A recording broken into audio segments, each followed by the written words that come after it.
Welcome back, shot benders. Today I'm going to show you how to get power in the golf swing using the upper body. Let's get started.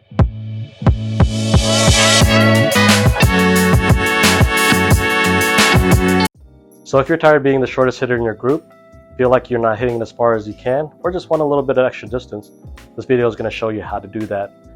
This is part one of a two-part series to help you get more distance in your golf swing. Distance is a huge part of the game. Not only is it fun to hit it very far, but it actually helps you score better. Hitting shorter irons into holes is always going to be more accurate than taking your long irons or hybrids or fairway woods into every green. So if you're hitting a lot of woods and hybrids and long irons into the greens, the game gets a lot harder. So I definitely want you hitting those 7, 8, 9 irons, pitching wedges into the greens there, which is not only going to make the game more fun, but it's going to help your score out a lot. And who doesn't like hitting irons that go high, far, right on target?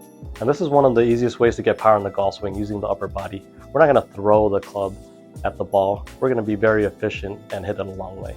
So step number one in creating power with our upper body is to really keep the arms as straight as possible, okay? So keeping the arms straight in the golf swing is not only going to make you hit the ball consistently, but it's going to help you find the middle of the face more often, which is going to be another power source for us, okay? But keeping the left arm straight is pretty much just keeping the radius throughout your whole golf swing. It's going to make it a lot easier to hit the golf ball without using timing as much in the golf swing. So how do we keep the left arm completely straight in the backswing? Is by keeping the right arm relatively straight there, okay? So yes, there is bend in the right arm, but I want you to feel like it's pretty straight there. What tends to happen if that right arm bends too much, that tends to make the left arm bend too much. And now we've not only lost power, but we've also lost consistency in our golf strike. Another way to keep the arm very straight is to turn as much as possible with the hips and shoulders, all right? So what people tend to do is take the golf club back with their arms. That's why you tend to see a lot of people bend their arms, where if you can just go ahead and turn the hips and shoulders, now you can see how easy it is to keep that arm straight, okay? So I want you to turn, feeling like that right arm isn't bending. It will bend a little bit, but we just don't want it bending too much to where it affects your left arm. Keeping the arm straight allows us to go into step number 2, which is to hinge the club, okay? Hinging the club is something that all good ball strikers do. Not some of them, all of them, okay? So what hinges is a vertical force, okay? This is gonna help us with contact, it's gonna help us swing the club faster, and it's gonna help us launch the ball higher. So it's a really important step that we need to implement, all right? So hinging isn't only important in hitting the ball very far, but it's also important in contact and launching the ball higher too. It adds a lot of speed to your swing. I like to call it the hammer move, right? So you wouldn't hammer with completely straight wrists. You would bend those wrists a little bit when you hammer, right? So similar to that, what we want to do if you're holding the club straight in front of you, you want to hinge vertically. A fault I tend to see is in the backswing, instead of hinging properly, what people tend to do is bend the wrist back. And you can see if I'm just bending the wrist back, you'll see that club head get way behind me, okay? Where we do want the hands coming inward, but we want the club working more vertically, okay? So we do want the hands coming in, but we want the club coming up, all right? Now you're gonna start to see some leverage happening here. So now that we're hinging more effectively, this is one of the components in lag in the downswing, okay? So this helps us store a lot of power coming down into the golf ball.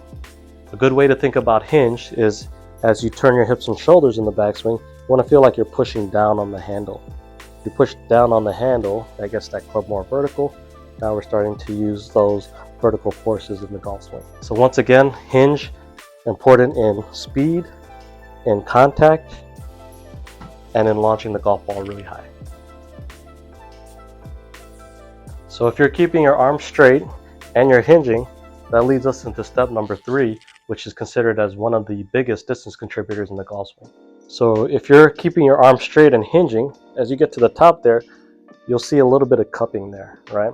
So when you see the best players in the world, most of them are either straight or even a little bit bowed, like Dustin Johnson, Colin Morikawa, Jon Rahm.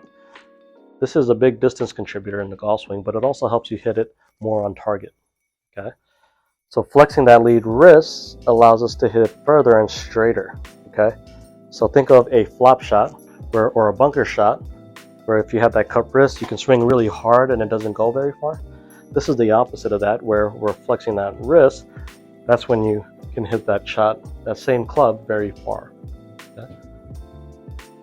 So if we're doing these three things well, we'll be keeping the arm straight, hinging early, and flexing the wrist.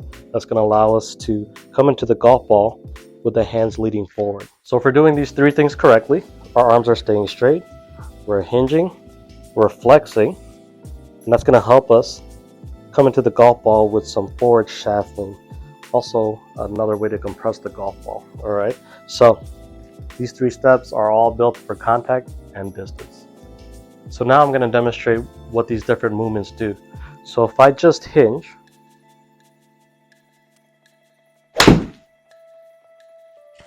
what you'll see is the ball go very high, but it's going to go a little bit to the right. Okay.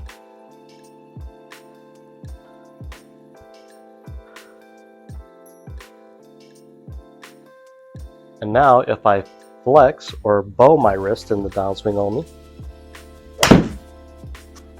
what you'll see is it goes low and to the left.